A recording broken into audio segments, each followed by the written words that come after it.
आमिना के लाल, हजरत आयशा के सरदार, सैयदा फातिमा ज़हरा के बाबा, मेरे हबीब करीम सैयद आलम सल्लल्लाहु अलैहि वसल्लम से हजरत फातिमा ने कहा, या रसूल अल्लाह, जो बीबी अल्लाह के करीब होना चाहे, जो रब का कुर्ब पाना चाहे, जो अल्लाह की वलिया बनना चाहे, मुझे कोई नुस्खा बता दे, मैं औरतों को बताऊं।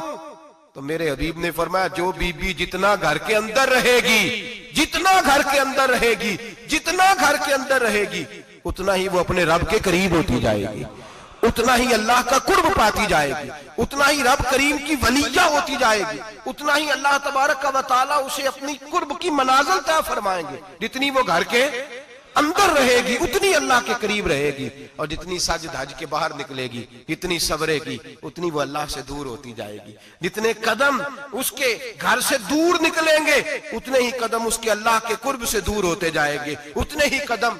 माए, तुम्हारी दुआएं कबूल होंगी, मेरी माओ तब कबूल होंगी जब तुम घर में रहोगी।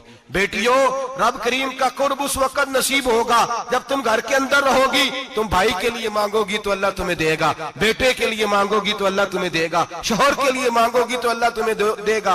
अगर चाहती हो कारोबार बढ़े, अगर चाहती हो रिस्क में बरकत हो, अगर चाहती हो तुम्हारे घरों में अमन हो, सुकून हो, जो तुम मांगो अर्श का मालिक तुम्हें अता करे।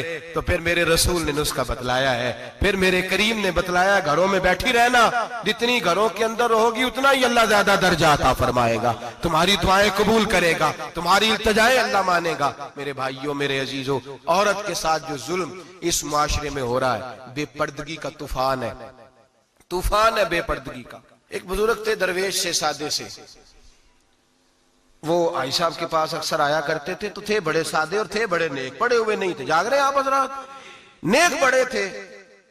तो एक दिन ना पर्दे पे बहस हो रही थी, बैठे थे कुछ लोग, तो बात कर रहे थे, कह रहे थे कि जनाब औरत को निकाब पहनना चाहिए, बुरका ओढ़ना चाहिए, कुछ कह रहे थे टोपी वाला बुरका अच्छा है, कुछ कह रहे थे फलां ज्यादा अच्छा है। बातें हो रही थी, कोई आयत पढ़ रहा था, कोई हदीस पढ़ रहा था। उलमा बाबा जी सादे से बीच में बैठे थे। मैंने उनकी तरफ तवज्जो की, मैंने कहा बुजुर्गो आप भी तो कोई जवाब देना। कहने लगे मौलवी साहब मुझे हदीसें नहीं आती। कहने लगे मुझे आयतें और हदीसें, मुझे नहीं आती आयतें और हदीसें, पर पर्दा बड़ा जरूरी है, ये मेरी अकल में बात आ गई है। तो मैंने कहा वो किस तरह? कहने लगा ये तो छोटे से बच्चे की भी अकल में आ जाती है। मैंने कहा साहब हमें भी समझा दें, चले हमें को बात मिल जाए। आप चले, अगर आपने इल्म नहीं पढ़ा तो उम्र तो आपकी ज्यादा है ना, आपने बुजुर्गों से बातें सुनी है।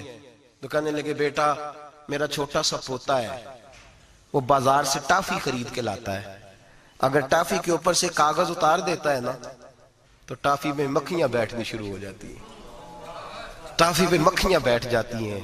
जब तक उसके ऊपर वो लिफाफा रहता है, कागज रहता है, उस पे मक्खियां, अल्लाह करे आपको समझ आए, अल्लाह करे आपको समझ आए, अल्लाह करे उस दरवेश की बोली टकरा जाए। कहने लगे जब तक तो उसके ऊपर कागज रहा तब तक उस पे मक्खियां, और जब उसके ऊपर से कागज उतर गया तो मक्खियां बैठ गई। कहने लगे 4 साल का मेरा पोता, मैंने मिन्नत कर दी कि खा लो।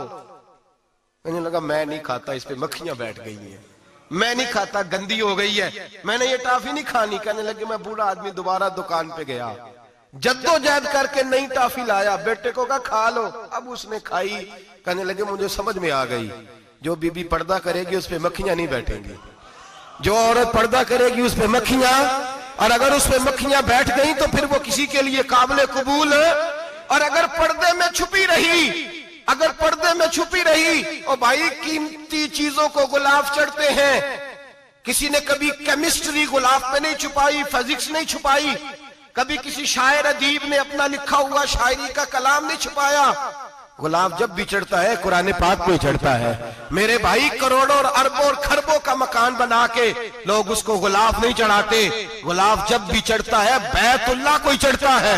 जो चीज कीमती होती है वो गुलाब पे होती है। मेरी बहनों, मेरी बेटियों, अगर तुम अपने आप को कीमती बनाना चाहती हो तो गुलाब में छुप जाओ, तुम्हारी कीमत बढ़ जाएगी, तुम्हारा वकार बढ़ जाएगा, तुम्हारी अजमत बढ़ जाएगी। मेरे हबीब ने फरमाया जितनी घर के अंदर रहोगी, दुनिया तो दुनिया रही, अल्लाह की नजर में तुम्हारी कीमत बढ़ जाएगी, रब करीम की निगाह में तुम्हारा वकार बढ़ जाएगा, अल्लाह की नजर में तुम्हारी अजमत बढ़ जाएगी। और जब औरत निकलती है, जब वो घर से निकलती है, मेरे हबीब करीम अलैहिस्सलाम ने फरमाया औरत छुपाने की चीज है, छुपाने की चीज है, छुपाने की, ये कीमती है, ये खजाना है, इसे छुपा के रखो। फरमाया जब ये घर से निकलती है, फरमाया और कोई देखे ना देखे, शैतान उसे देखता है, शैतान वसवसा अंदोजी करता है, शैतान उसे देखता है। और हबीब करीम सैयद आलम सल्लल्लाहु ताला अलैहि वसल्लम जब बात करते थे, जब लफ्ज बयान करते थे, मोहताज जुमले बोलते थे,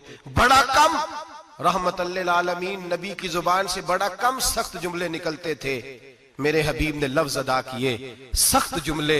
मेरे करीम ने फरमाया जो औरत, ये जो माए बहनें सुन रही हैं, खुदारा आगे पहुंचाएं, आप भी घर में जाएं तो ये वाला वाज अपने घर में पहुंचाएं, सुनाएं, खुदारा सुनाएं, खुदारा। रोज एक कयामत टूटती है और मेरे भाई लाखों इज्जतदार लोग अपने तकिए पे मुंह रख रख के रोते हैं, इसलिए कि वो बच्ची जिसके बारे में कहते थे हमें एतबार है, एतबार, एतबार का लफ्ज बोल के बाप जो जुल्म करता है अपनी बेटी पे, भाई एतबार का लफ्ज बोल के जुल्म करता है बहन पे, एतबार का जुमला बोल के ज्यादती करते हैं हम अपनी जानों पर। हजरत जुनैद बगदादी, सूफिया के सरखील सूफिया के, उनसे एक शख्स कहने लगा मुझे बेटी पे एतबार है, मैं उसको फलां जगह दाखिल ना करा दूं, पढ़ ले। आप फरमाने लगे तुझे एतबार है तो क्या अल्लाह के रसूल को एतबार नहीं था? ये तूने कैसा लफ्ज बोला, तुझे एतबार है, नबी पाक को नहीं था? मेरे महबूब के पास हजरत आयशा सिद्दीका बैठी थी, और वो बीबी जिसको कुरान कहता लस्तुन्ना कहदम मिनन निसा, तुम्हारे जैसी दूसरी कोई हो सकती नहीं। मेरे महबूब के पास हजरत हफ्सा बैठी थी, जनाबे सौदा बैठी थी, इससे बढ़